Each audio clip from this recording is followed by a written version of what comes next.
I'm Max Dalton, and in this video I'll show you how to turn off Apple Intelligence on your Apple iPhone or iPad. Step 1. Open the Settings app on your Apple iPhone or iPad. Step 2. Scroll down this menu and then tap Apple Intelligence and Siri. The associated menu opens. Step 3.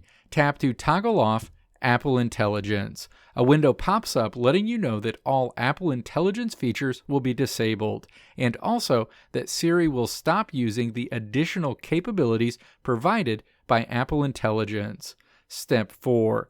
Tap Turn off Apple Intelligence. Apple Intelligence will be disabled on your Apple iPhone or iPad immediately. Let me know if this video helped you out in the comments below. If you liked what you saw here, click the video links on the right side of the screen to check out another video. Or click the logo on the left side of the screen to check out my tutorial website at www.maxdalton.how.